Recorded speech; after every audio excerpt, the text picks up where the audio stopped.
Lewis's Medical Surgical Nursing, 11th edition, Chapter 25, Assessment, Respiratory System. The primary purpose of the respiratory system is gas exchange. This involves the transfer of oxygen, O2, and carbon dioxide, CO2, between the atmosphere and blood. While adequate perfusion is needed to distribute O2 to the body tissues, adequate oxygenation depends on a healthy, functioning respiratory system. Structures and functions of respiratory system. The respiratory system is divided into two parts, the upper respiratory tract and the lower respiratory tract. Figure 25.1. Upper respiratory tract. The upper respiratory tract includes the nose, mouth, pharynx, epiglottis, larynx, and trachea. Air enters the respiratory tract through the nose. The nose is made of bone and cartilage. It is divided into two nares by the nasal septum. The inside of the nose is shaped into three passages by projections called turbinates. The turbinates increase the surface area of the nasal mucosa that warms and moistens the air as it enters the nose. The internal nose opens directly into the sinuses. The nasal cavity connects with the pharynx. It is a tubular passageway that is subdivided into three parts, the nasopharynx, oropharynx, and laryngopharynx. The nose functions to protect the lower airway by warming and humidifying air and filtering small particles before air enters the lungs.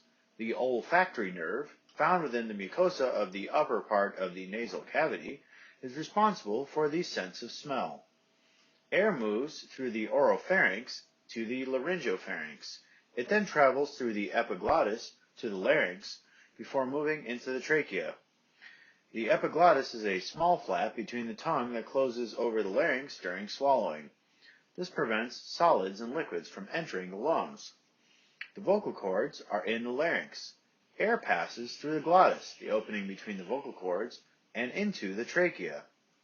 The trachea is a cylindrical tube about 5 inches, 10 to 12 centimeters, long and 1 inch, 1.5 to 2 centimeters, in diameter. U-shaped cartilages keep the trachea open but allow the adjacent esophagus to expand for swallowing.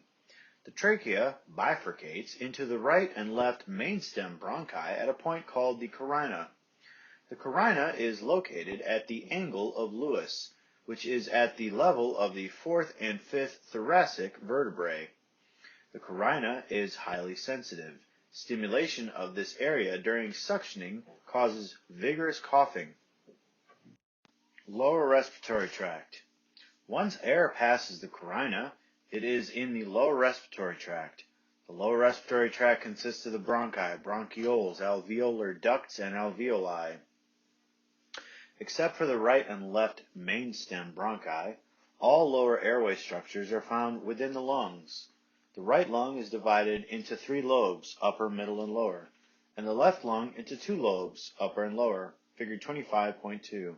The mainstem bronchi, pulmonary vessels, and nerves enter the lungs through a slit called the hilus. The right mainstem bronchus is shorter, wider, and straighter than the left mainstem bronchus. This is why aspiration is more likely to occur in the right lung than in the left lung. The mainstem bronchi subdivide several times to form the lobar, segmental, and subsegmental bronchi. Further divisions form the bronchioles.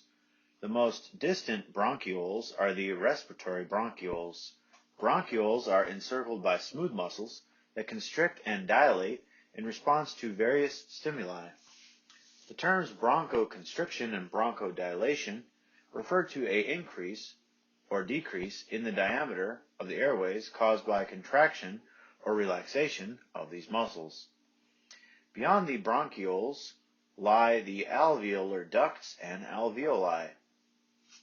Figure 25.3. The trachea and bronchi act as a pathway to conduct gases to and from the alveoli. The volume of air in the trachea and bronchi is called the anatomic dead space, VD. This air does not take part in gas exchange. In adults, a normal tidal volume, VT, or volume of air exchanged with each breath, is about 500 milliliters. in a 150-pound man. Of each 500 milliliters inhaled, about 150 milliliters is VD. The alveoli are the terminal part of the respiratory tract. Figure 25.3. Alveoli are small sacs in the lungs that are the primary site of gas exchange for O2 and CO2. The adult lung has over 300 million alveoli, each 0.3 millimeter in diameter. The alveoli are interconnected by pores of cone. They allow movement of air from alveolus to alveolus. Figure 25.1. Deep breathing promotes air movement through these pores and helps move mucus out of the respiratory bronchioles. Bacteria can also move through these pores, spreading infection to previously uninfected areas. Alveoli have a total volume of about 2,500 milliliters with a surface area for gas exchange that is about the size of a tennis court. Gases are exchanged across the alveolar capillary membrane, where the alveoli come in contact with the pulmonary capillaries, figure 25.4. In conditions such as pulmonary edema, excess fluid fills the interstitial space and alveoli, markedly reducing gas exchange. Surfactant.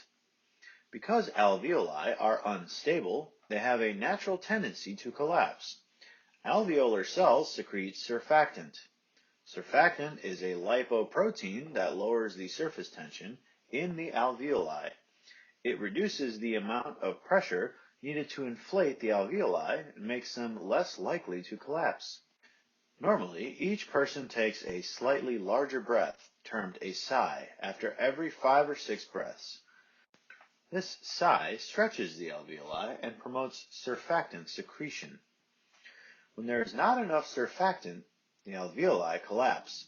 The term atelectasis refers to collapsed, airless alveoli.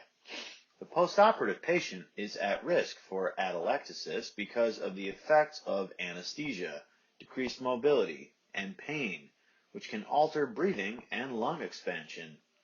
In acute respiratory distress syndrome, ARDS, lack of surfactant contributes to widespread atelectasis and collapse of lung tissue. See Chapter 67.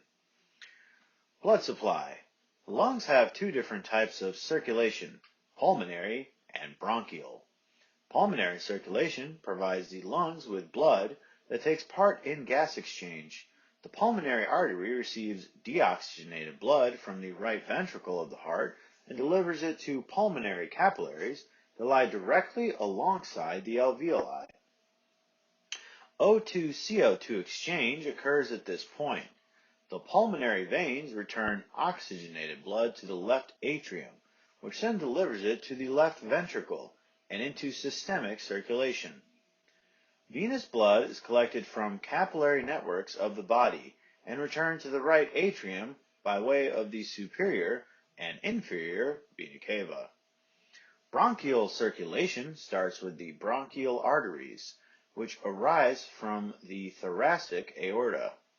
Bronchial circulation does not take part in gas exchange, but provides O2 to the bronchi and other lung tissues.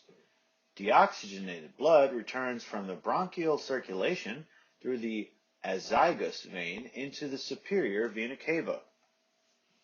Chest wall. The chest wall is shaped, supported, and protected by 24 ribs, 12 on each side. The thoracic cage, which consists of the ribs and sternum, protects the lungs and the heart from injury. The mediastinum is the space in the middle of the thoracic cavity. It contains the major organs of the chest, including the heart, aorta, and esophagus. The mediastinum physically separates the right and left lungs into two separate compartments. The chest cavity is lined with a membrane called the parietal pleura. The lungs are lined with a membrane called the visceral pleura. The parietal and visceral pleurae join to form one continuous membrane. The visceral pleura does not have any sensory, pain, fibers, or nerve endings. The parietal pleura has pain fibers. This is why irritation or inflammation of the parietal pleura can cause pain with each breath. The intrapleural space is the space between the pleural layers. Normally, this space contains 20 to 25 milliliters of fluid. This fluid serves two purposes. One, it provides lubrication, allowing the pleural layers to slide over each other during breathing, and two, it increases unity between the pleural layers. This promotes expansion of the pleurae and lungs during inspiration. Fluid drains from the pleural space via lymphatic circulation. Several pathologic conditions may cause the accumulation of greater amounts of fluid, termed a pleural effusion. Pleural fluid may accumulate because of blockage of lymphatic drainage, e.g. from cancer, or because of an imbalance between intravascular and oncotic fluid pressures, as in heart failure. Purulent pleural fluid with bacterial infection is called empyema. The diaphragm is the major muscle of respiration. During inspiration, the diaphragm contracts, moves downward, and increases intrathoracic volume. At the same time, the internal intercostals relax and the external intercostal muscles contract. This increases the lateral and anteroposterior AP dimension of the chest. The scalene muscles also contract on inspiration, raising the first and second ribs. This causes the size of the thoracic cavity to increase and intrathoracic pressure to decrease, pulling air into the lungs. The diaphragm is made up of two hemidiaphragms, each innervated by the right and left phrenic nerves. The phrenic nerves arise from the spinal cord between C3 and C5, the third and fifth cervical vertebrae. Injury to the phrenic nerve results in hemidiaphragm paralysis on the side of the injury. Complete spinal cord injuries above the level of C3 result in total diaphragm paralysis and dependence on a mechanical ventilator. Physiology of respiration. Oxygenation. Oxygenation refers to the process of obtaining O2 from the atmospheric air and making it available to the organs and tissues of the body. The lungs' ability to oxygenate arterial blood adequately is evaluated by partial pressure of O2 in arterial blood, PaO2, arterial O2 saturation, SaO2, and patient assessment, Table 25.1. O2 is carried in the blood in two forms, dissolved O2 and hemoglobin-bound O2. The PaO2 represents the amount of O2 dissolved in the plasma. It is expressed in millimeters of mercury, mmHg. The SaO2 is the amount of O2 bound to hemoglobin in comparison with the amount of O2 the hemoglobin can carry.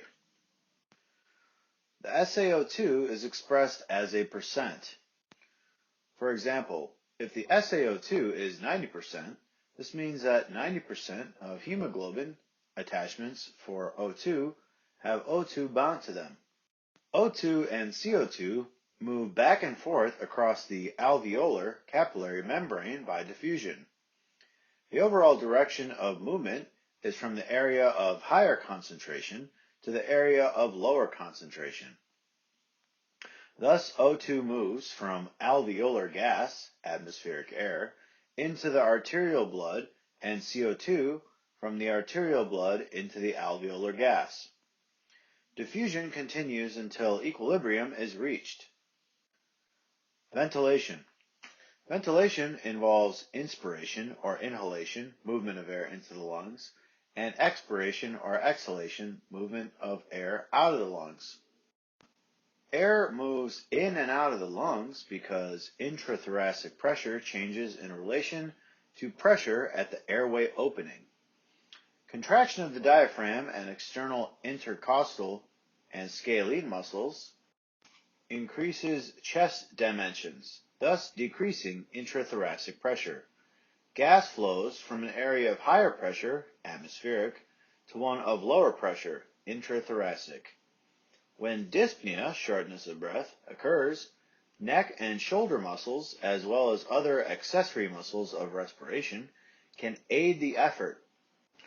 Some conditions, e.g. phrenic nerve paralysis, rib fractures, neuromuscular disease, may limit diaphragm or chest wall movement. This causes the patient to breathe with smaller tidal volumes. As a result, the lungs do not fully inflate and gas exchange may be impaired. In contrast to inspiration, expiration is passive. Elastic recoil is the tendency for the lungs to return to their original size after being stretched or expanded. The elasticity of lung tissue is due to the elastin fibers found in the alveolar walls and surrounding the bronchioles and capillaries. The elastic recoil of the chest wall and lungs allows the chest to passively decrease in size, volume. When intrathoracic pressure rises, air moves out of the lungs. Exacerbations of asthma or chronic obstructive pulmonary disease, COPD, cause expiration to become an active, labored process. See Chapter 28. Abdominal, intercostal, and accessory muscles, e.g. scalene, trapezius, help expel air during labored breathing. Compliance and resistance. Compliance, distensibility, is a measure of the ease of expansion of the lungs. This is a product of the elasticity of the lungs and elastic recoil of the chest wall. When compliance is decreased, it is harder for the lungs to inflate. This occurs with conditions that increase fluid in the lungs, e.g. pulmonary edema, ARDS, pneumonia, make lung tissue less elastic or distensible, e.g. pulmonary fibrosis, sarcoidosis, or restrict lung movement, e.g. pleural effusion. Compliance increases when there is a destruction of alveolar walls and loss of tissue elasticity, as in COPD. On the other hand, resistance refers to any obstacle to airflow during inspiration or expiration. The main factor affecting airway resistance is changes in the diameter, size of the airways. For example, a patient with an acute asthma attack has narrowed airways, resulting in increased resistance. The presence of secretions in the bronchi also increases resistance.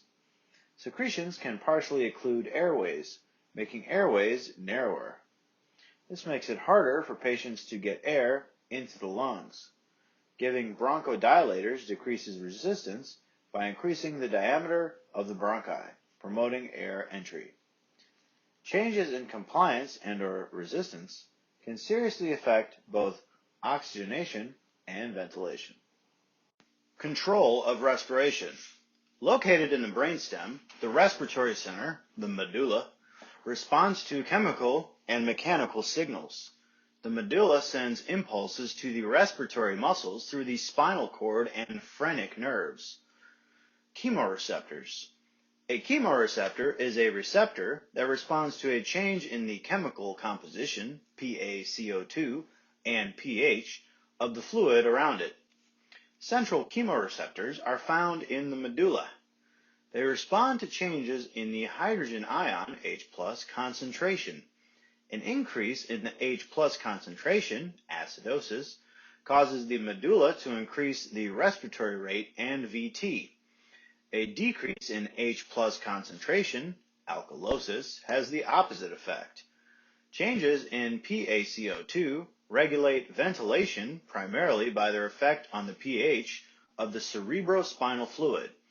When the PaCO2 level is increased, more CO2 is available to combine with H2O and form carbonic acid, H2CO3. This lowers the cerebrospinal fluid pH and stimulates an increase in respiratory rate. The opposite process occurs with a decrease in PaCO2 level. Peripheral chemoreceptors are found in the carotid bodies at the bifurcation of the common carotid arteries, the aortic bodies above and below the aortic arch. Peripheral chemoreceptors respond to decreases in PaO2 and pH and to increases in PaCO2. These changes also stimulate the respiratory center. In a healthy person, an increase in PaCO2 or decrease in pH causes an immediate increase in the respiratory rate. The PaCO2 does not vary more than about 3 millimeters mercury if lung function is normal. Conditions such as COPD change lung function and may result in chronically elevated PaCO2 levels. In these instances, the patient is not sensitive to further increases in PaCO2 as a stimulus to breathe and may be maintaining ventilation largely because of a hypoxic drive from the peripheral chemoreceptors. See Chapter 28. Mechanical receptors. Mechanical receptors are found in the conducting upper airways, chest wall, diaphragm, and capillaries of the alveoli. They are stimulated by a variety of physiologic factors such as irritants, muscle stretching, and alveolar wall distortion. The three major types of mechanical receptors are irritant, stretch, and juxtacapillary J receptors. Irritant receptors are found in the conducting airways. These receptors are sensitive to inhaled particles and aerosols, and when stimulated, initiate the cough reflex. Signals from stretch receptors in the smooth muscle of the airways aid in the control of respiration. As the lungs inflate, stretch receptors activate the inspiratory center to inhibit further lung expansion. This is called the Herring-Brewer reflex, and it prevents overdistension of the lungs. Stimulation of J receptors found in the capillaries of the alveoli occurs with increased pulmonary capillary pressure. This causes rapid, shallow respiration, tachypnea, seen in pulmonary edema. Respiratory defense mechanisms. Respiratory defense mechanisms are efficient in protecting the lungs from inhaled particles, microorganisms, and toxic gases. The defense mechanisms include air filtration, mucociliary clearance system, cough reflex, reflex bronchoconstriction, and alveolar macrophages. Filtration of air. Nasal hairs filter inspired air. In addition, the abrupt changes in direction of airflow that occur as air moves through the nasopharynx and larynx increase air turbulence.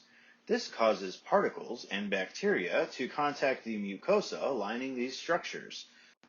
Most large particles, greater than 5 micrometers, are less dangerous because they are removed in the nasopharynx or bronchi and do not reach the alveoli. The velocity of airflow slows greatly after it passes the larynx, facilitating the deposition of smaller particles, 1 to 5 micrometers. They settle out the way that sand does in a river, a process termed sedimentation. Particles less than 1 micrometer in size are too small to settle in this manner and are deposited in the alveoli. An example of small particles that can build up is coal dust, which can lead to pneumoconiosis. See Chapter 27. Mucociliary clearance system. Below the larynx, the mucociliary clearance system, also called the mucociliary escalator, is responsible for the movement of mucus. Goblet cells and submucosal glands continually secrete mucus at a rate of about 100 milliliters per day. This mucus forms a blanket that contains the impacted particles and debris from distal lung areas, figure 25.1. Secretory immunoglobulin A, IgA, in the mucus helps protect against bacteria and viruses. Cilia cover the airways from the level of the trachea to the respiratory bronchioles, figure 25.1. Each ciliated cell has about 200 cilia. They beat rhythmically about 1,000 times per minute in the large airways, moving mucus towards the mouth. We normally swallow the mucus without noticing. The ciliary beat is slower further down the tracheobronchial tree. As a result, we remove particles that penetrate more deeply into the airways less rapidly. Dehydration, smoking, inhalation of high O2 concentrations, infection, and drugs such as atropine, anesthetics, alcohol, or cocaine impair ciliary action. Patients with COPD and cystic fibrosis often have repeated lower respiratory tract infections. These conditions are associated with destroyed cilia, resulting in impaired secretion clearance, a chronic productive cough, and chronic colonization by bacteria. These lead to frequent respiratory tract infections. Cough reflex. The cough is a protective reflex that clears the airway by a high-pressure, high-velocity flow of air. It is a backup for mucociliary clearance, especially when this clearance mechanism is overwhelmed or ineffective. Coughing is effective in removing secretions only above the subsegmental level, large or main airways. Secretions below this level must be moved upward by the mucociliary mechanism before we can remove them by coughing. Reflex bronchoconstriction. Reflex bronchoconstriction is another defense mechanism. In response to the inhalation of large amounts of irritating substances, e.g. dusts, aerosols, the bronchi constrict to prevent entry of the irritants. A person with hyperactive airways, such as a person with asthma, may have bronchoconstriction after inhalation of triggers such as cold air, perfume, or other strong odors. Alveolar macrophages. Because there are no ciliated cells below the level of the respiratory bronchioles, the primary defense mechanism at the alveolar level is alveolar macrophages. Alveolar macrophages rapidly phagocytize inhaled foreign particles, such as bacteria. The debris is moved to the level of the bronchioles for removal by the cilia or removed from the lungs by the lymphatic system. Particles, e.g. coal dust, silica, that cannot be adequately phagocytized tend to remain in the lungs for indefinite periods and can stimulate inflammatory responses. See Chapter 27. Because alveolar macrophage activity is impaired by cigarette smoke, the smoker who is employed in an occupation with heavy dust exposure, e.g. mining, foundries, is at an especially high risk for lung disease. Gerontologic considerations. Effects of aging on respiratory system. Age-related changes in the respiratory system can be divided into alterations in structure, defense mechanisms, and respiratory control. Table 25.2. Structural changes include calcification of the costal cartilages, which can interfere with chest expansion. The outward curvature of the spine is marked, especially with osteoporosis, and the lumbar curve flattens. Therefore, the chest may appear barrel-shaped, and the older person may need to use accessory muscles to breathe. Respiratory muscle strength progressively declines after age 50.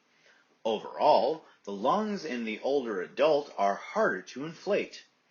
Within the lung, the number of functional alveoli decreases and they become less elastic. Small airways in the lung bases close earlier in expiration. Therefore, more inspired air is distributed to the lung apices, is less well matched to perfusion, lowering the PaO2. As a result, older adults have less tolerance for exertion, and dyspnea can occur if their activity exceeds their normal exercise. In older adults, respiratory defense mechanisms are less effective because of a decline in both cell-mediated and humoral immunity, ability to produce antibodies. The alveolar macrophages are less effective at phagocytosis, An older patient has a less forceful cough and fewer and less functional cilia. Mucous membranes tend to be drier. Retained mucus predisposes the older adult to respiratory tract infections. Formation of secretory IgA, an important defense mechanism, is decreased. Swallowing is slower because of transit time in the pharyngeal area, and there is reduced sensation in the pharynx. Consequently, the older adult is at greater risk for aspiration. The aging process alters respiratory control, resulting in a more gradual response to changes in blood O2 or CO2 level. The PaO2 may drop to a slightly lower than normal level, and the PaCO2 may rise to a level slightly higher than normal before the respiratory rate changes. The extent of these changes in people of the same age varies greatly. For example, the older adult who has a significant smoking history, is obese, and has a chronic illness is at greater risk for adverse outcomes. Assessment of respiratory system. Determining a patient's needs related to the respiratory system requires an accurate health history and a thorough physical examination. A respiratory assessment can be done as part of a comprehensive physical examination, or as a focused respiratory examination.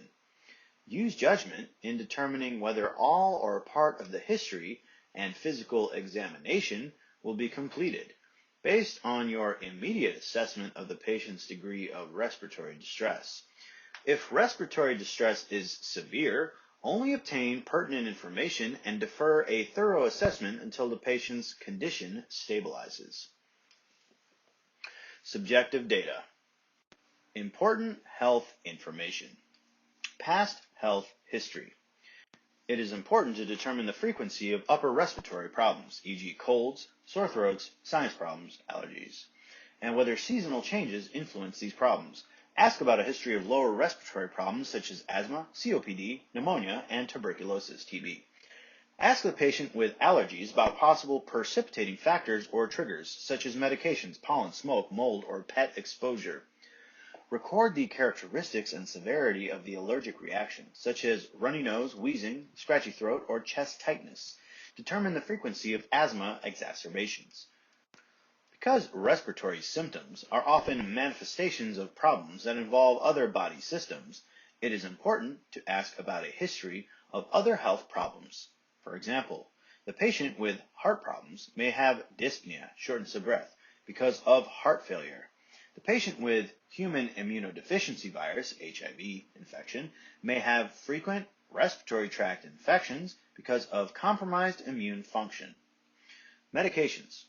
Take a thorough medication history, including the names of prescription and over-the-counter medications and non-prescription illicit substances. Ask about the dose, if known, frequency, length of time taken, any side effects, and the reason for taking the medication. Assess for overuse of short-term bronchodilators as a key indicator of symptom control. Cough is a common side effect of angiotensin-converting enzyme ACE inhibitors. Encourage the patient to bring all medication bottles and any inhalers to each visit with an HCP.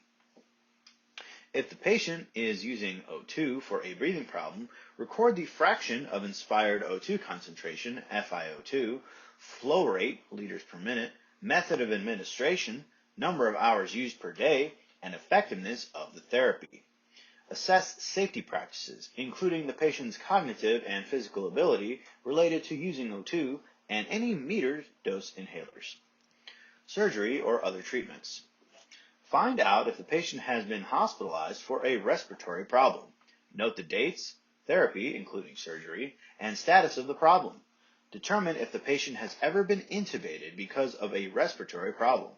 Ask about the use of and response to respiratory treatments such as nebulizer, humidifier, airway clearance modalities, see Chapter 28, high-frequency chest wall oscillation, postural drainage, and percussion. Functional health patterns. Health history questions to ask a patient with a respiratory problem are outlined in Table 25.3. That's a big table. Health perception, health management pattern. Ask the patient if there has been a perceived change in health status within the last several days, months, or years. In COPD, lung function declines slowly over many years. The patient may not notice this decline because they have been altering activity to accommodate reduced tolerance. If an upper respiratory tract infection is superimposed on a chronic problem, dyspnea and decreased exercise tolerance may occur very quickly. In asthma, symptoms may occur or worsen during exercise, in the presence of mold, or with changes in temperature or air pollution. Explore common manifestations of respiratory problems, e.g. cough, dyspnea. Describe the course of the patient's illness, including when it began, type of symptoms, and factors that worsen or relieve these symptoms. Because of the chronic nature of respiratory problems, the patient may relate a change in symptoms rather than the onset of new symptoms when describing the present illness. For example, increased shortness of breath or increased purulence of sputum may suggest an acute exacerbation of COPD. If a cough is present, assess its quality. For example, a loose-sounding cough occurs with secretions. A dry, hacking cough may mean an airway irritation or obstruction. A harsh, barky cough suggests upper airway obstruction from inhibited vocal cord movement due to subglottic edema. Assess whether the cough is strong enough to clear secretions. Note whether it is productive or non-productive of secretions. Determine if the cough is acute or chronic, longer than 3 weeks in duration, or if it first began with an upper respiratory tract infection. The pattern and cause of the cough are determined by asking questions such as, what has been the pattern of coughing? Has it been regular or paroxysmal, i.e. sudden periodic onset, or related to a time of day, the weather, certain activities, talking, or deep breathing? Any change over time? Do you clear your throat a lot? What have you tried to relieve the coughing? Did you try any prescription or OTC drugs? If the patient has a productive cough, evaluate the following characteristics of sputum: amount, color, consistency, and odor. Quantify the amount of sputum per day. Note any recent increases or decreases in the amount. Sputum is normally clear or slightly whitish. If a patient is a cigarette smoker, the sputum is usually clear to gray with occasional specks of brown. A patient with COPD may have clear whitish or slightly yellow sputum, especially in the morning on rising. If the patient reports any change from baseline color, suspect pulmonary complications. Note any changes in consistency of sputum to thick, thin, or frothy and pink-tinged. These changes may indicate dehydration, postnasal drip, or sinus drainage, or possible pulmonary edema. Normally, sputum should be odorless. A foul odor or exceptionally bad breath or taste in the mouth suggests an infectious process. Ask the patient if sputum production increases or decreases with changes in position, e.g. increased with lying down or activity. When assessing phlegm, determine if the patient has a history of spitting or coughing up blood, hemoptysis. Hemoptysis can range from a slight red streaking of blood in the sputum to massive coughing up of blood. The patient may not be able to tell between hemoptysis and hematemesis, vomiting blood. Hemoptysis occurs with a variety of conditions such as pneumonia, TB, lung cancer, and severe bronchiectasis. I'm going to define bronchiectasis here. A condition in which the lungs' airways become damaged, making it hard to clear mucus. Bronchiectasis may result from an infection or medical condition such as pneumonia or cystic fibrosis. Mucus builds up and breeds bacteria, causing frequent infections. Assess for a history of any difficulty breathing. For example, wheezes are musical sounds that can be audible. Wheezing indicates some degree of airway obstruction, such as asthma, foreign body aspiration, and emphysema. Assess for any history of family exposure to Mycobacterium tuberculosis. Smoking is the most important risk factor for COPD and lung cancer.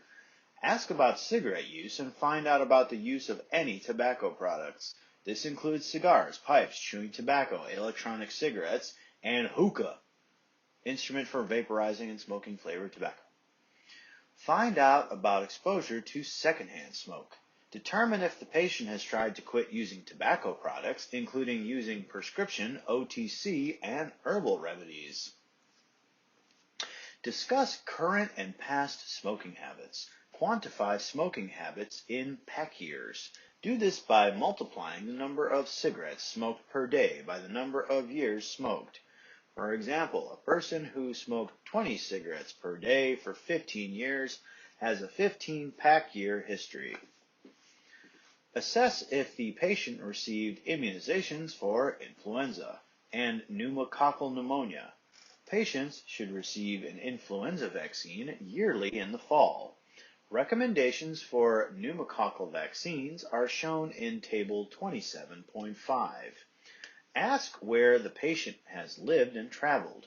Risk factors for TB include prior residence in China, India, Africa, and the former Soviet republics, Latin America, or any developing country.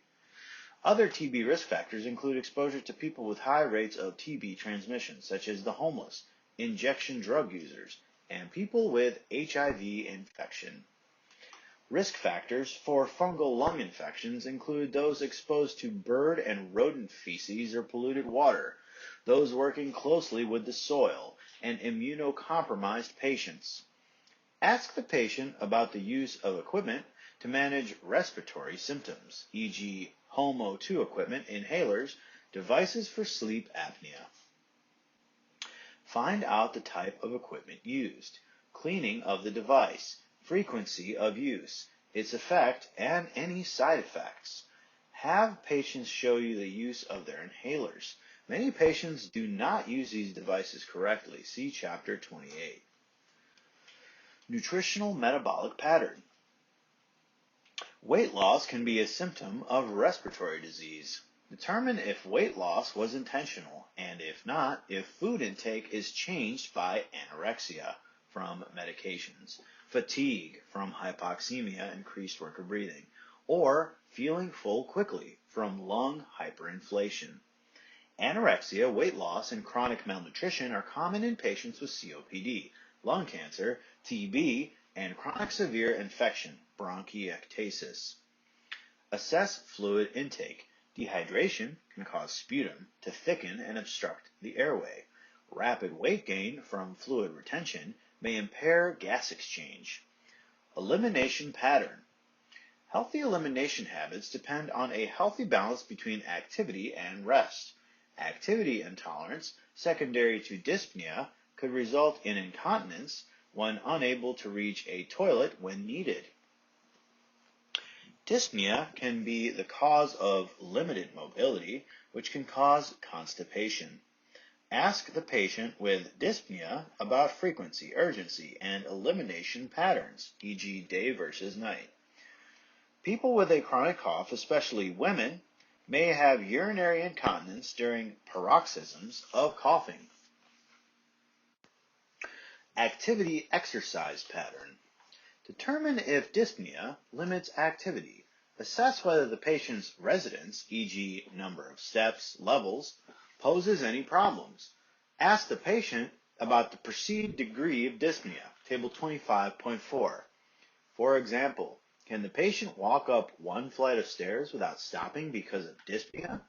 Is dyspnea associated with any activity, better, worse, or about the same in the last few days, months, Determine if the patient has difficulty breathing in a certain position, or if dyspnea is relieved by assuming a different position, e.g., tripod position in COPD.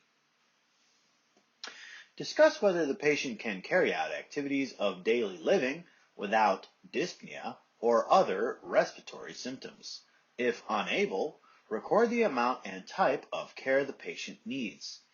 Immobility and sedentary habits are risk factors for hypoventilation leading to atelectasis or pneumonia. Sleep-rest pattern. Determine if the patient wakes up at night because of pulmonary problems. The patient with asthma or COPD may awaken with chest tightness, wheezing, or coughing. This suggests a need for adjunct therapy or other medication changes.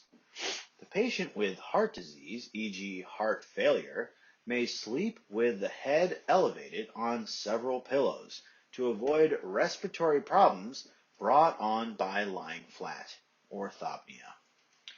Excess weight interferes with normal ventilation and may cause sleep apnea. See Chapter 7.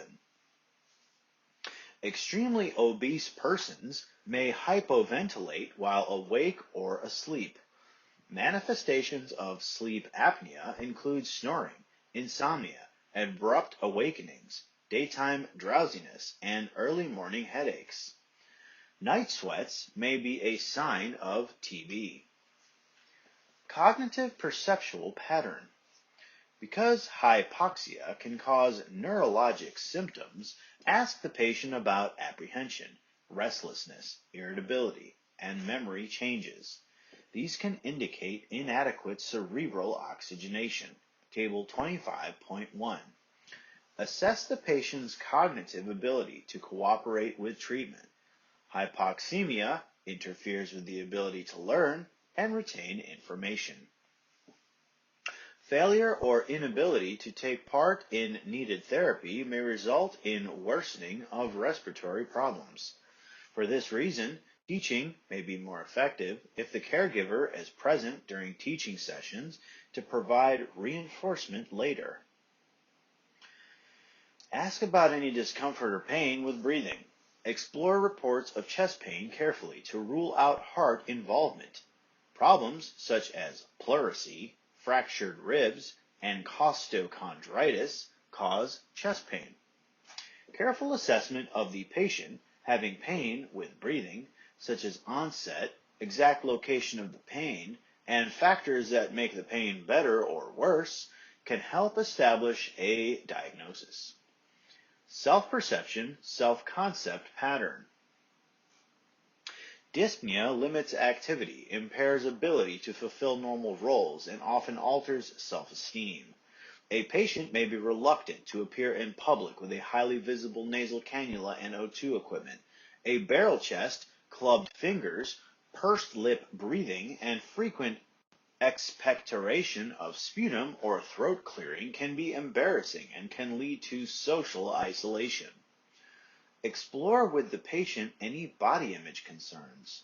Referral to a support group or pulmonary rehabilitation program may be beneficial in developing a support system and coping strategies. Role relationship pattern. Acute and chronic respiratory problems can seriously affect performance in work or other activities. Discuss the impact of medications, O2 therapy, and special routines, e.g. pulmonary hygiene for cystic fibrosis, on the patient's family, job, and social life. Review the nature of the patient's work and frequency and intensity of exposure to fumes, toxins, asbestos, coal, fibers, or silica. Ask whether symptoms are worse in specific situations, e.g. home versus work environments. Hobbies such as woodworking, sawdust, or pottery, silica, and animal exposure, allergies, can cause respiratory problems. Because of hyperreactive airways, exposure to fumes, smoke, and other chemicals may trigger an attack, in the patient with asthma. Sexuality reproductive pattern. Most patients can continue to have satisfactory sexual relationships despite marked physical limitations. In a tactful manner, ask whether breathing difficulties have caused changes in sexual activity. If so, discuss positions that decrease dyspnea during sexual activity and alternative strategies for sexual fulfillment. For example, patients may need to perform good pulmonary hygiene, bronchodilators, coughing, deep breathing, before intimacy. They may need to use O2 therapy equipment during intercourse, just like they would with any strenuous physical activity. Coping stress tolerance pattern. Dyspnea causes anxiety, and anxiety worsens dyspnea. The result is a vicious cycle. The patient avoids activities that cause dyspnea, becoming more deconditioned and more dyspnic. The outcome is often physical and leads to social isolation. Assess how often the patient leaves home and interacts with others. Referral to a support group or pulmonary rehabilitation program may be helpful. The chronic nature of many respiratory problems, such as COPD and asthma, can cause prolonged stress. Ask about the patient's coping strategies to manage this stress. Value belief pattern. Determine the patient's adherence to his or her treatment program. Explore possible reasons for lack of adherence, including conflict with cultural beliefs, financial constraints, e.g. cost of prescriptions, or failure to understand benefit. Correct misinformation and provide up-to-date information about respiratory conditions and medication management. Including the patient and caregiver in the planning of care can improve adherence. Objective data. Physical examination. Vital signs are important data to collect before examining the respiratory system. Nose. Inspect the nose for patency, inflammation, deformities, symmetry, and discharge.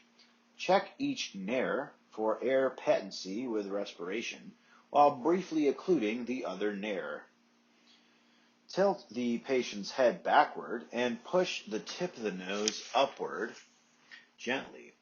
With a nasal speculum and a good light, inspect the interior of the nose. The mucous membrane should be pink and moist, with no evidence of edema, bogginess, exudate, or bleeding. Inspect the nasal septum for deviation, perforations, and bleeding. Some septal deviation is normal in an adult.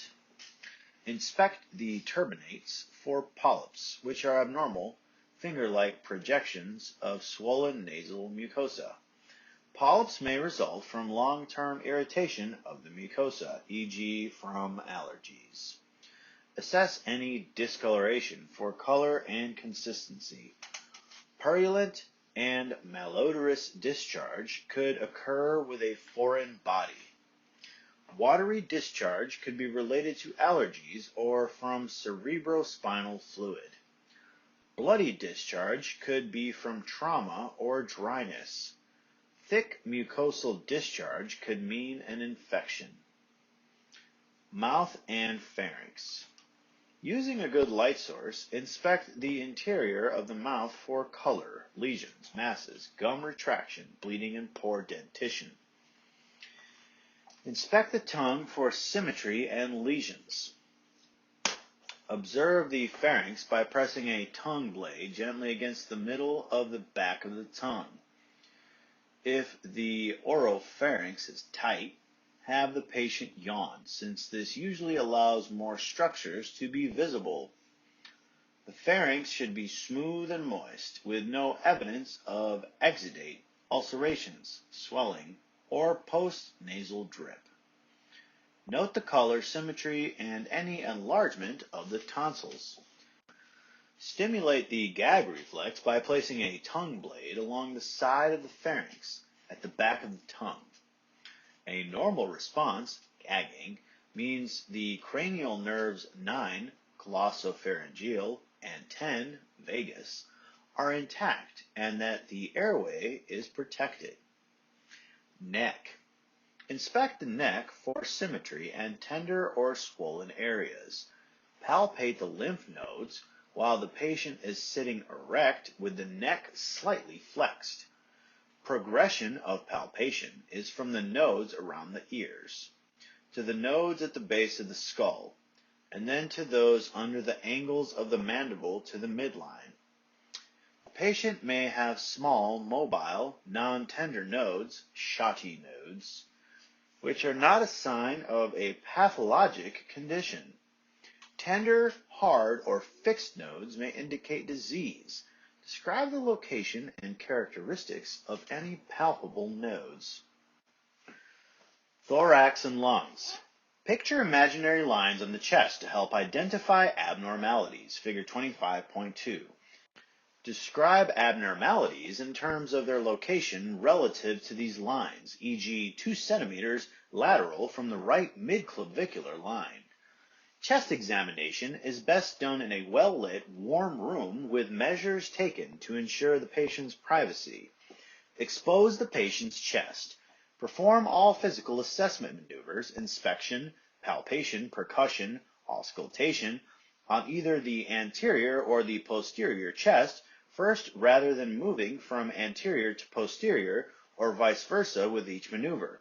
It is best to begin on the posterior chest, particularly with female patients, since you can obtain more information without interference from breast tissue.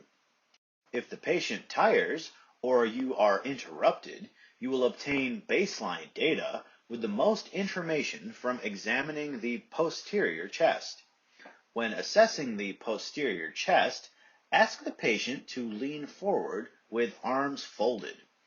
This position moves the scapulae away from the spine, exposing more of the area you need to examine. When assessing the anterior chest, have the patient sit upright or position the patient supine with the head of the bed elevated to 30 degrees, semi-Fowler's position. The patient may need to lean forward for support on the bedside table to facilitate breathing. Inspection. First, observe the patient's appearance and note any evidence of respiratory distress, such as tachypnea or use of accessory muscles. Next, determine the shape and symmetry of the chest. Chest movement should be equal on both sides, and the anterior-posterior AP diameter should be less than the side-to-side or transverse diameter. Normal AP ratio is 1 to 2. An increase in AP diameter, e.g. barrel chest, may be due to normal aging or result from lung hyperinflation. Look for abnormalities in the sternum, e.g. pectus carinatum, a prominent protrusion of the sternum, and pectus excavatum, an indentation of the lower sternum above the xiphoid process. Note any spinal curvature. Spinal curvatures that affect breathing include kyphosis, scoliosis, and kyphoscoliosis. Observe the respiratory rate, depth, and rhythm. The normal adult respiratory rate is 12 to 20 breaths per minute. Inspiration, I, should take half as long as expiration, E. IE ratio 1 to 2. Observe for abnormal breathing patterns, such as Kussmaul, rapid deep breathing, Shane-Stokes, abnormal respirations characterized by alternating periods of apnea and deep rapid breathing, or Biot's, irregular breathing with apnea every 4 to 5 cycles, respirations. Skin color provides clues to respiratory status. Cyanosis, a late sign of hypoxemia, is best seen in light-skinned patients as a bluish tinge to the mucous membranes, lips, and palms of the hands. In dark-skinned persons, cyanosis may be seen as a gray or white discoloration in the conjunctivae or around the mouth. Causes of cyanosis include hypoxemia or decreased cardiac output. Inspect the fingers for evidence of long-standing hypoxemia known as clubbing. It is an increase in the angle between the base of the nail and the fingernail to 180 degrees or more. Clubbing, usually accompanied by an increase in the depth, bulk, and sponginess of the end of the finger. Palpation. Determine tracheal position by gently placing the index fingers on either side of the trachea, just above the suprasternal notch, and gently pressing backward. Normal tracheal position is midline. Deviation to the left or right is abnormal. Tracheal deviation occurs away from the side of a tension pneumothorax or a neck mass, but toward the side of a pneumonectomy or lobar atelectasis. Symmetry of chest expansion and extent of movement are determined at the level of the diaphragm. Place your hands over the lower anterior chest wall along the costal margin and move them inward until the thumbs meet at midline. Ask the patient to breathe deeply. Observe the movement of the thumbs away from each other. Normal expansion is 1 inch, 2.5 centimeters. Hand placement on the posterior side of the chest is at the level of the 10th rib. Move the thumbs until they meet over the spine. Figure 25.5. You can check expansion anteriorly or posteriorly. It is not necessary to check both. Normal chest movement is equal. Unequal expansion occurs when air entry is limited by conditions involving the lung, e.g., atelectasis, pneumothorax, or the chest wall, e.g., incisional pain.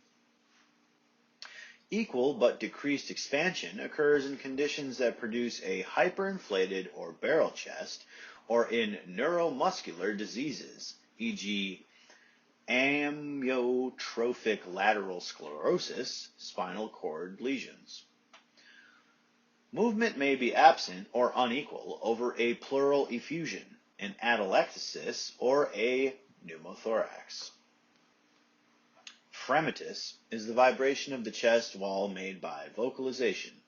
You can feel tactile fremitus by placing the palmar surface of your hands against the patient's chest with the fingers hyperextended. Ask the patient to repeat a phrase such as boy oh boy, toy boat, or blue balloons in a deeper, louder than normal voice. At the same time, move your hands from top to bottom on the patient's chest. Figure 25.6. As you palpate, simultaneously compare vibrations, right side versus left side from top to bottom. Tactile fremitus is most intense by the sternum and between the scapulae because these areas are closest to the major bronchi. Fremitus is less intense farther away from these areas. Note any increase, decrease, or absence of fremitus. Increased fremitus occurs when the lung becomes filled with fluid or is denser. As the patient's voice moves through a dense tissue or fluid, you can feel that the vibration is increased. This happens with pneumonia, lung tumors, thick bronchial secretions, and above a pleural effusion. The lung is compressed upward. Fremitus is decreased if the hand is farther from the lung, e.g. pleural effusion, or the lung is hyperinflated, e.g. barrel chest. Absent fremitus may occur with pneumothorax or atelectasis. The anterior of the chest is harder to palpate for fremitus because of the large muscles and breast tissue. Percussion. Percussion is used to assess the density or aeration of the lungs. Percussion sounds are described in Table 25.5. The technique for percussion is described in Chapter 3 and Figure 3.3. The anterior chest is percussed with the patient in a semi-sitting or supine position. Starting above the clavicles, percuss downward, intercostal space by intercostal space. Figure 25.7. The area over lung tissue should be resonant, except for the area of cardiac dullness. Figure 25.8. To percuss the posterior chest, have the patient sit leaning forward with arms folded. The posterior chest should be resonant over lung tissue to the level of the diaphragm. figure 25.9. Auscultation. During chest auscultation, have the patient breathe slowly and a little more deeply than normal through the mouth. Auscultation should proceed from the lung apices to the bases, comparing opposite areas of the chest. If the patient is in mild respiratory distress, or you think the patient will tire easily, start at the bases. Place the stethoscope over lung tissue, not over bony prominences. At each placement of the stethoscope, listen to at least one cycle of inspiration and expiration. Visualize the location of normal breath sounds by using a lung model, figure 25.10. Lung sounds are heard anteriorly from a line drawn perpendicular from the sternum lateral to the midclavicular line. From the xiphoid process, palpate inferiorly down to ribs in the mid-axillary line and around to the posterior chest. This gives you a fairly accurate and easy way to locate the lung fields. When recording the location of lung sounds, divide the anterior and posterior right lung into thirds, upper, middle, and lower, and the left lung into upper and lower areas. With practice, you will be able to identify which lobes of the lung has particular lung sounds. The three normal breath sounds are bronchial, bronchovesicular, and vesicular. Bronchial sounds are loud, high-pitched sounds that resemble air blowing through a hollow pipe. Bronchial sounds have an inspiratory or expiratory, i.e., ratio of 2 to 3, with a gap between inspiration and expiration. To hear bronchial breath sounds, place the stethoscope next to the trachea in the neck. Bronchovesicular sounds have a medium pitch and intensity. They are best heard anteriorly between the first and second intercostal space and posteriorly between the scapulae.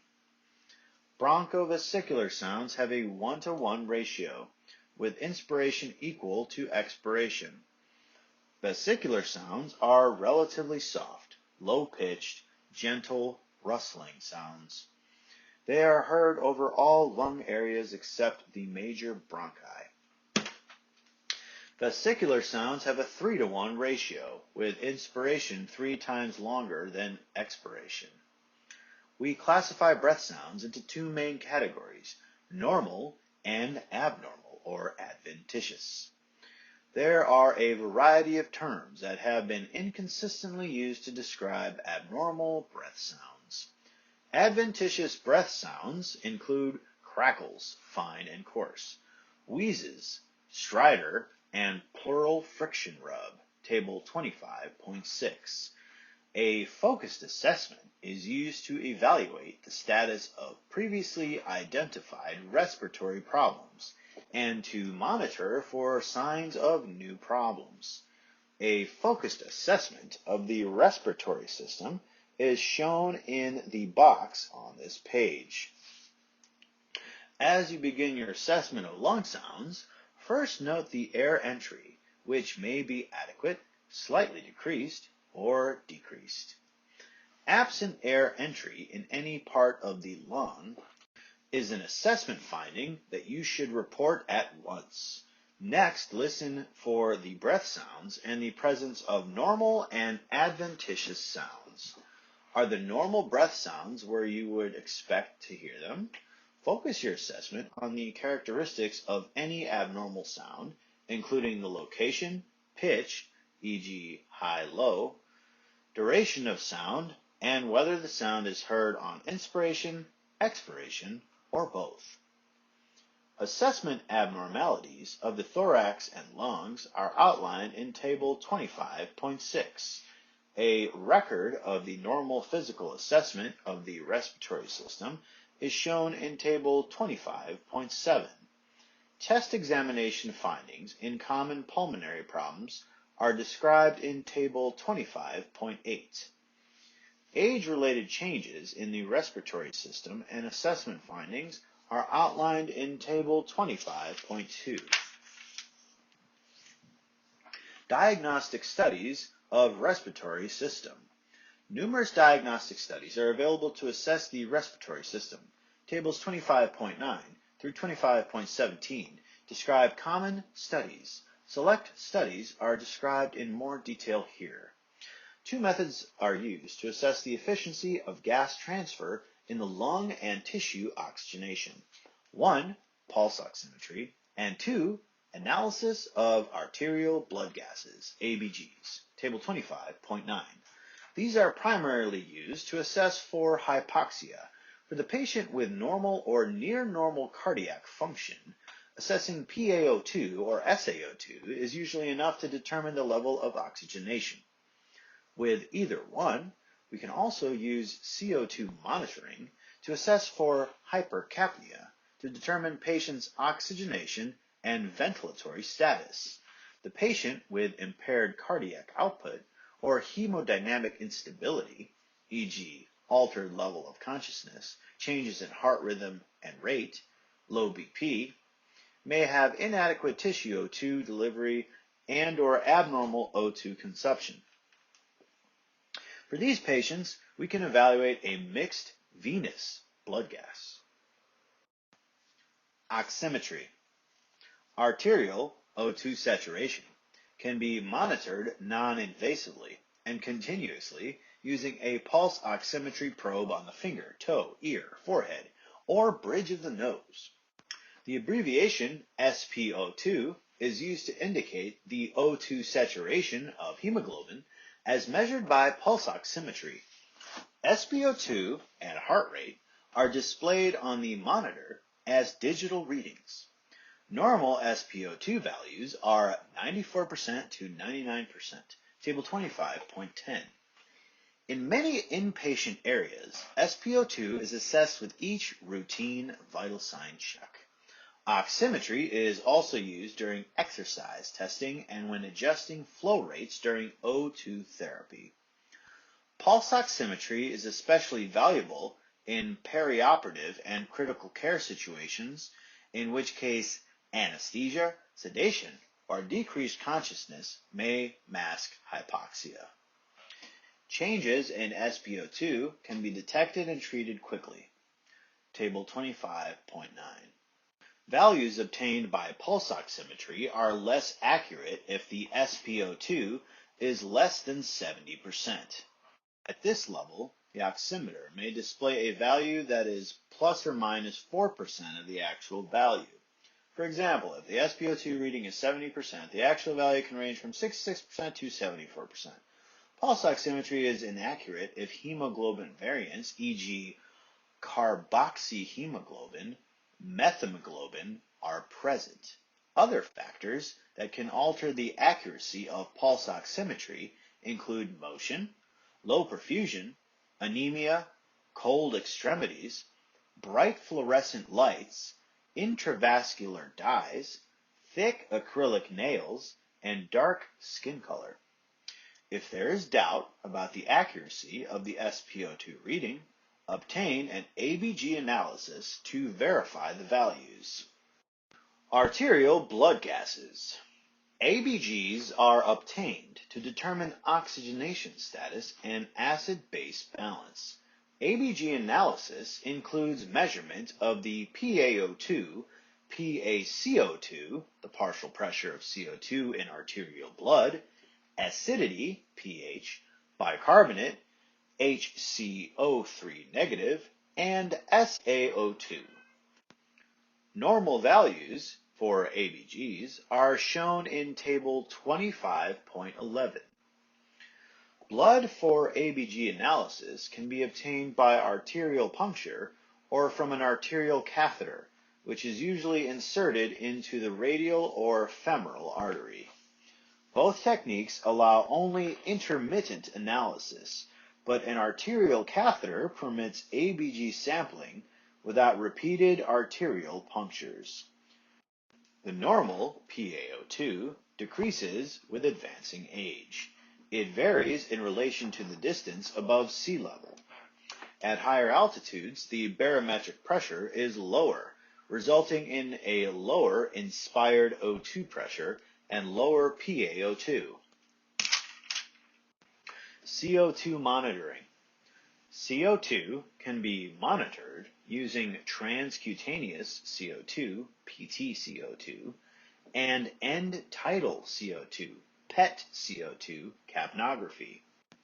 Transcutaneous measurement of CO2 is a non-invasive method of estimating arterial pressure of CO2, PaCO2, using an electrode placed on the skin.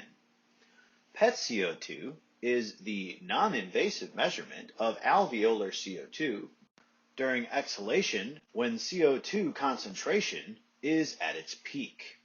It is used to monitor and assess trends in the patient's ventilatory status. Expired gases are sampled from the patient's airway and are analyzed by a CO2 sensor that uses infrared light to measure exhaled CO2. The sensor may be attached to an adapter on the endotracheal tube or the tracheostomy tube. A nasal cannula with a side stream capnometer can be used in patients without an artificial airway. Capnography is usually presented as a graph of expiratory CO2 plotted against time.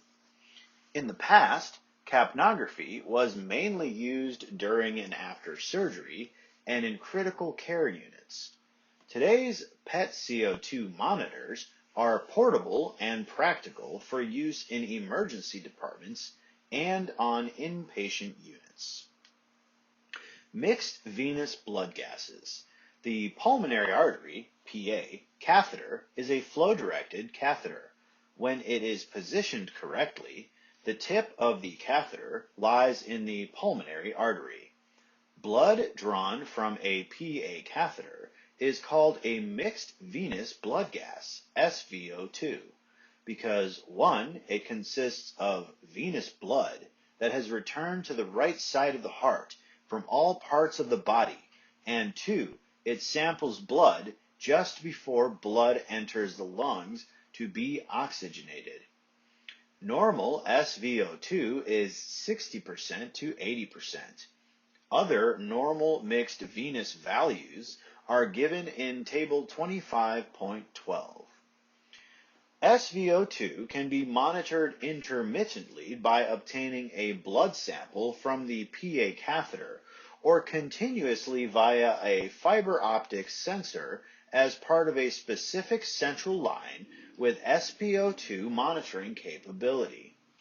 Changes in SVO2 provide an early warning of a change in cardiac output or tissue O2 delivery.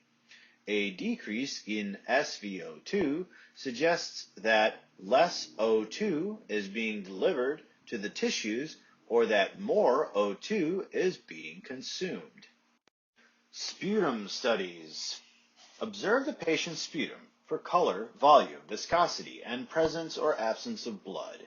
We can obtain a sputum sample by expectoration, tracheal suction, or bronchoscopy. When the patient is unable to expectorate spontaneously, sputum may be collected by inhaling an irritating aerosol, usually hypertonic saline. This is called sputum induction. Specimens may be examined for culture and sensitivity to identify an infecting organism, e.g. mycobacterium, or to confirm a diagnosis, e.g. cancer. Table 25.13 describes common sputum tests and specific responsibilities when obtaining samples. Skin tests. Skin tests may be done to test for allergic reactions, see Chapter 13, or exposure to TB bacilli or fungi. Skin tests involve the intradermal injection of an antigen. Table 25.14 discusses how to interpret tuberculinin skin testing. For example, a positive result on a TB skin test means that the patient has been exposed to the antigen. It does not mean that the patient has TB.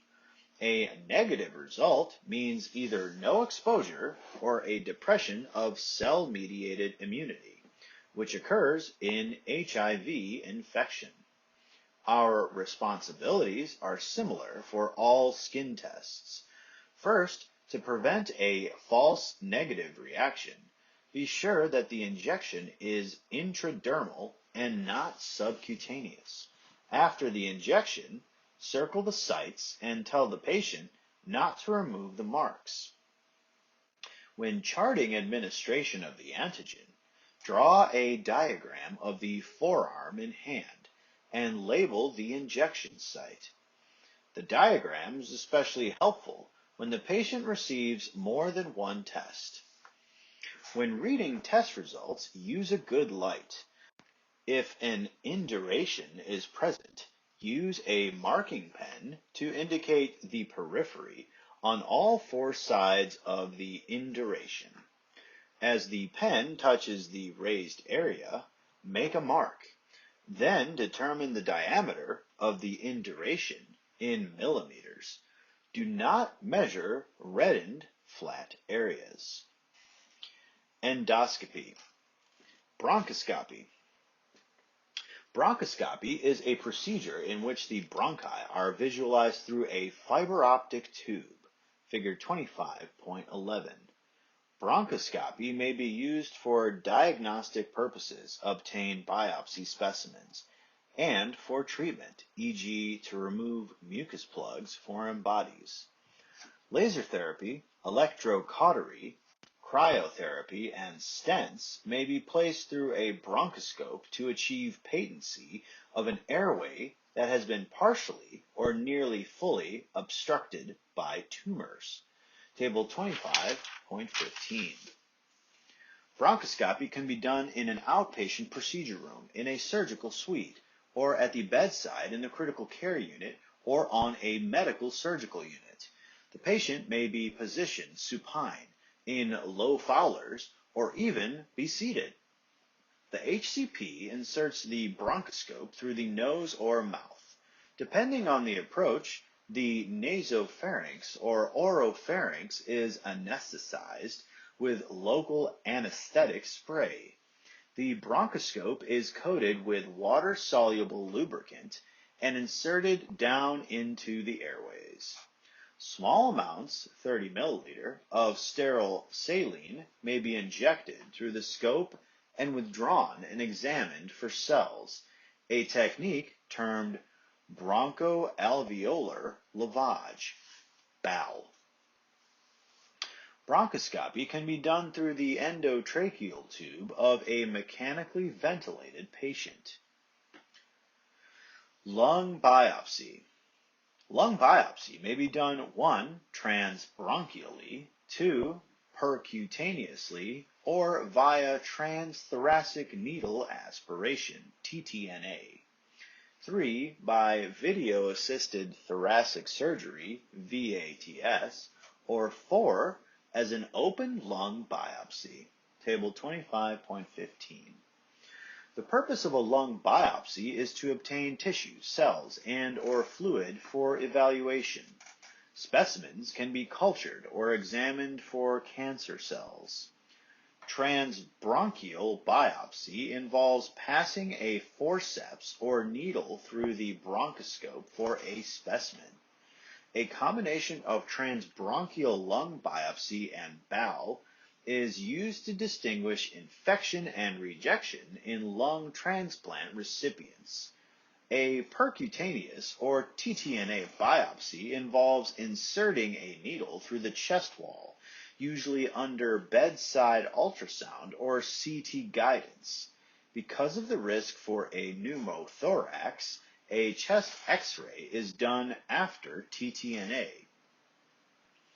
In VATS, a rigid scope with a lens is passed through a trocar placed into the pleura via 1 or 2 small incisions in the thoracic cavity.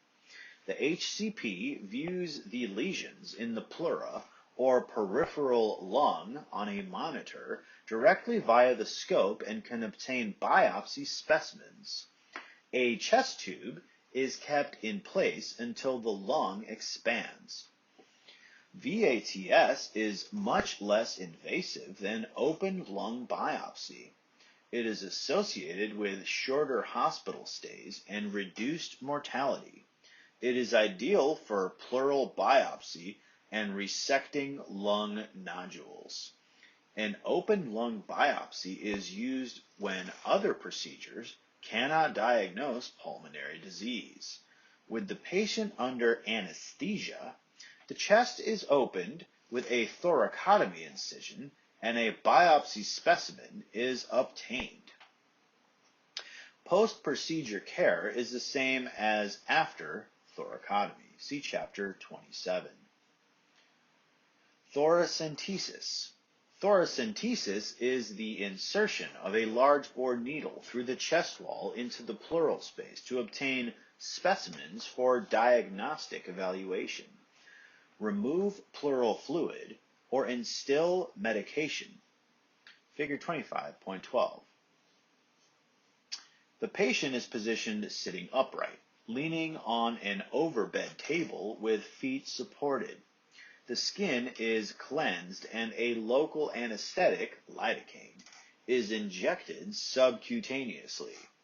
A percutaneous catheter may be left in to allow further drainage of fluid. Table 25.15. Pulmonary function tests. Pulmonary function tests, PFTs, measure lung volumes and airflow. The results of PFTs can diagnose pulmonary disease, monitor disease progression, assess response to bronchodilators, and evaluate disability.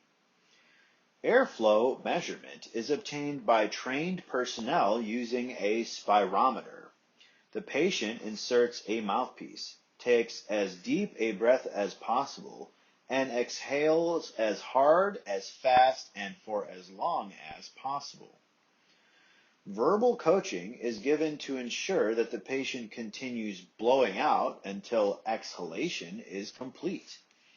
Computer software calculates the patient's percent of predicted values, that is, how well the performance compares with an average based on age, gender, race, and height. Normal values are 80% to 120% of the predicted value.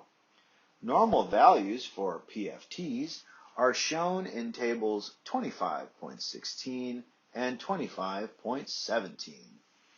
Spirometry may be done before and after giving a bronchodilator to determine the patient's response. This helps gauge the reversibility of airway obstruction, e.g. asthma.